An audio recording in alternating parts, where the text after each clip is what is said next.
Por isso a gente vai trazer agora conosco aqui, Débora, o professor e meu grande amigo Lucas de Souza Martins, professor da Temple University, que está em temporada aqui no Brasil. Ficou com saudade do nosso frio, entre aspas, né, Lucas? Saiu do verão americano, veio para cá. Meu caro, muito boas-vindas a você aqui em território brasileiro, falando conosco, bem perto aí da Débora, direto de Brasília. Mas essa questão do aborto, Lucas, que é um dos temas, como a gente tem visto desde antes do debate, para alguns até passou com menos profundidade do que se esperava no debate de ontem, mas o quanto ele de fato pode ter, na sua avaliação, um fator decisivo para os rumos dessa campanha, a despeito de todas essas fragilidades que Joe Biden demonstrou no programa de ontem e o quanto Donald Trump conseguiu fazer bom uso das regras do debate. Mais uma vez, boa tarde, bem-vindo, Lucas. Boa tarde, Yuri, boa tarde a você, boa tarde também à minha colega Débora e todos os nossos amigos aqui da CNN Brasil. E olha, quando nós pensamos na questão do aborto, este é o grande trunfo eleitoral do Joe Biden, que inclusive durante o debate ele não soube utilizar com tanta veemência quanto se esperava. Até porque quando nós pensamos o que aconteceu em 2020 e o cenário que nós temos hoje em 2024, é um cenário em que toda a coalizão eleitoral, que foi fundamental para que o Joe Biden fosse vencedor na eleição de 2020, o apoio dos afro-americanos, o apoio dos latinos, o apoio de um eleitorado mais progressista dentro do Partido Democrata, todos esses grupos eleitorais, eles estão não tão inclinados a votar em Joe Biden como estavam em 2020. E é por isso que o Joe Biden precisa, a todo instante, fazer uma série de apelos a grupos específicos, no caso do eleitorado feminino, para motivar esses grupos a retomarem a sua empolgação pela candidatura democrata. E ele teve essa oportunidade no debate, obviamente que o Donald Trump acabou utilizando uma guerra de narrativas para dizer se o povo americano apoia Roe versus Wade ou não, e a apuração da CNN mostra com bastante clareza que existe uma tendência do povo americano hoje de apoio ao reestabelecimento da questão de Roe versus Wade.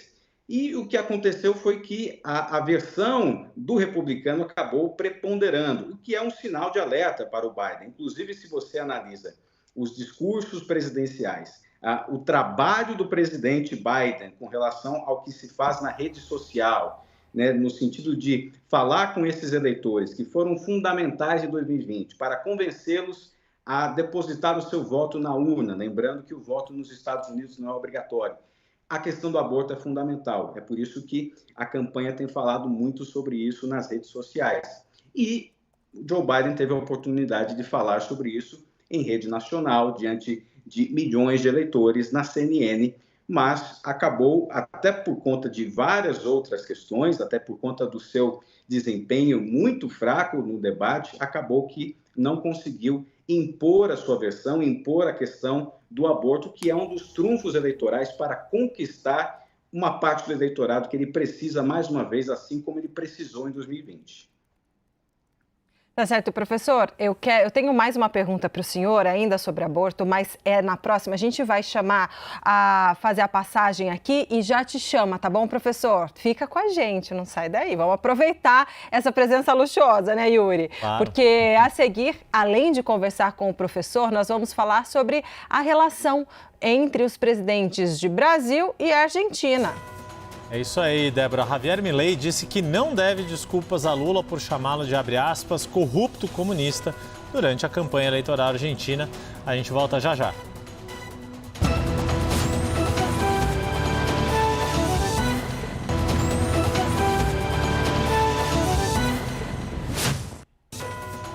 CNN 360 está de volta. Yuri, durante o debate entre Trump e Biden, o democrata usou os problemas do republicano com a justiça para atacá-lo e chamou Trump de criminoso condenado. Vamos ouvir. Nós temos um condenado aqui no palco. Esse homem aqui ao meu lado. E o que ele está dizendo aqui não é verdade. Não houve nenhum esforço feito por ele para parar a invasão do Capitólio. Todos que forem condenados têm de ser condenados, merecem ser condenados. Eles quebraram portas, janelas, ocuparam escritórios, viraram mesas, derrubaram estátuas. A ideia de que essas pessoas sejam patriotas, faz favor. E Trump e Biden, Débora, também bateram boca sobre a condenação do republicano no caso envolvendo a atriz pornô Stormy Daniels. A gente vai ver agora o trecho. A ideia de que eu tenha feito alguma coisa errada no que você falou é um ultraje. Mentira o que você está dizendo. A ideia de você ter o direito à retaliação é errada. Nenhum presidente falou dessa forma na história dos Estados Unidos. Nenhum. Os crimes dos quais você é acusado, quantos bilhões de dólares que foram? Que você pagou para calá-la, para comprar o silêncio dela? Você fez sexo com uma atriz pornô, não foi? Quando a sua esposa estava grávida? Do que você está falando? Você tem a moral de um gato de rua. Primeiramente, eu não fiz sexo com uma estrela pornô. Número 2, aquele foi um processo que foi trazido e nós tivemos um membro do Departamento de Justiça para julgar. Ele vai, vamos entrar com recurso e nós tivemos um terrível juiz, um democrata, um promotor, todos democratas de alto nível, tanto no lado civil quanto no criminal. Deixa eu trazer de volta, Débora, o Lucas de Souza Martins, professor da Temple University, que está com a gente aqui, mas falando já direto aqui do Brasil. Lucas, esses dois trechos são bastante emblemáticos porque Biden tenta explorar esta fragilidade de Donald Trump, o fato de ter sido condenado, e isso, muitas pesquisas nos Estados Unidos mostraram que poderia ser tirar votos de Trump, que pessoas que dizem votar em Trump, caso ele fosse condenado pela justiça, pensariam em deixar de votar no candidato do Partido Republicano. Mas, ao mesmo tempo, me parece que a forma como Biden colocou essas questões foi uma forma um tanto quanto mecanizada, exageradamente ensaiada, sem conseguir de fato colocar a indignação moral que ele queria ao tratar desses temas. Ele usou muito essa fórmula de idea, a ideia de acontecer alguma coisa, ou sempre elencar number one, number two, os argumentos, sempre de uma forma muito mecanizada. O quanto que isso tira o peso e o quanto que Donald Trump, de novo fazendo uso das regras e do seu próprio estilo, simplesmente ignora o peso dessas acusações e segue na sua toada e, com isso, consegue reduzir o dano que a condenação pela Justiça de Nova York poderia provocar nele. Pois é, Yuri, o que nós temos aqui é uma clara luta para conquistar os eleitores independentes. Afinal, nós já sabemos que o Donald Trump tem um eleitorado cativo, ele tem os seus votantes que fazem parte de pelo menos 15% desse eleitorado e que não importa o que aconteça com o Donald Trump na sua questão judicial, nas condenações, isso não vai afetar este eleitorado específico.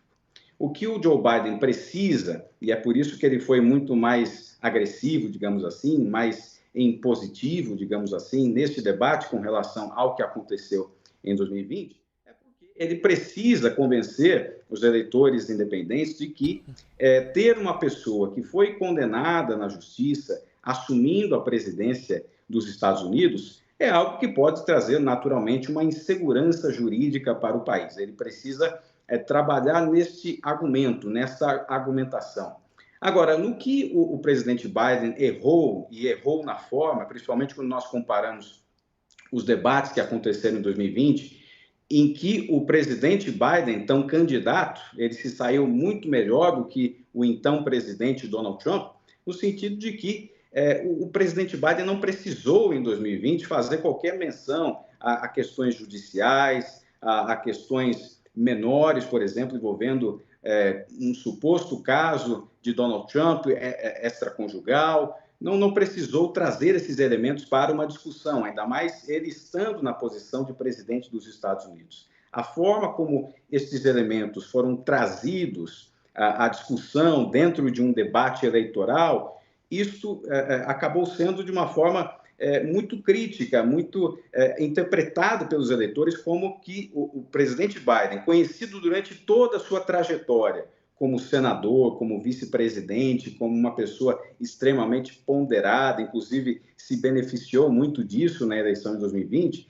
no momento que ele traz essas questões do Donald Trump, né, como um esforço para tentar conquistar os eleitores independentes, que não são necessariamente democratas ou republicanos, no momento que ele faz isso, ele acaba traindo toda uma trajetória que ele já carrega, toda uma fama política que ele possui de ponderação e acaba se corrompendo, digamos assim, com formas eleitorais, formas de debate que não são muito a praia dele, digamos assim, para usar uma expressão bem brasileira no caso, não são características da forma como o Joe Biden tem atuado politicamente e por isso na medida que os eleitores percebem que existe uma dissociação entre o que é de fato Joe Biden e o que ele está fazendo para tentar atrair esses eleitores independentes, isso soa de uma forma um tanto estranha para quem está pensando em ainda escolher um candidato, não tem segurança com relação ao seu voto, e é por isso que a forma como o presidente Biden utilizou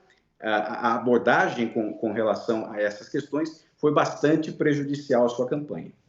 Professor, eu queria fazer a pergunta sobre o aborto do bloco anterior, porque eu queria entender sobre a perspectiva dos americanos, se esse posicionamento do aborto em relação ao direito da mulher de interromper a gravidez, se ele é estanque entre democratas e republicanos, se é algo que realmente ou se transpassa esse posicionamento político e é algo mais das mulheres como um todo. Tenho essa dúvida em relação a esse tema na sociedade americana.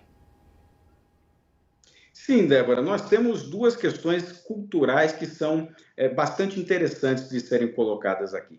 A primeira é que, naturalmente, a forma como o Estado americano foi criado é de autonomia do cidadão. O cidadão tem a prerrogativa de escolher os seus próprios rumos, ou seja, o Estado ele não é maior que o indivíduo é maior que o Estado, e através dessa lógica existe, sim, uma tendência, uma abertura para que ideias, né, a questão jurídica do Roe versus Wade seja, de fato, retomada. Agora, quando nós analisamos o Partido Republicano, especificamente o eleitorado que faz parte dos apoiadores do Donald Trump, você tem ali um certo grupo que tem uma tendência conservadora, ligada a valores muitas vezes ligadas a questões morais, e por isso que existem duas tendências aqui. Nós temos essa tendência ligada ao conservadorismo, ligada a uma estrutura religiosa que existe em vários setores da sociedade americana,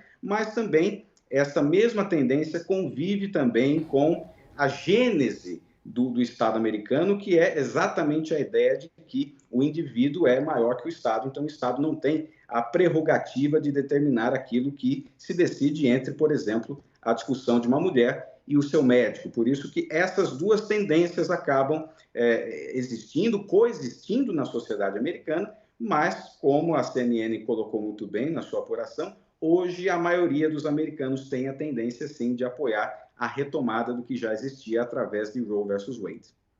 Lucas de Souza Martins, brasileiro que é professor da Temple University. A gente ainda volta a conversar nessa edição do 360 sobre este debate entre Donald Trump e Joe Biden, que foi realizado ontem à noite. Até já, meu caro.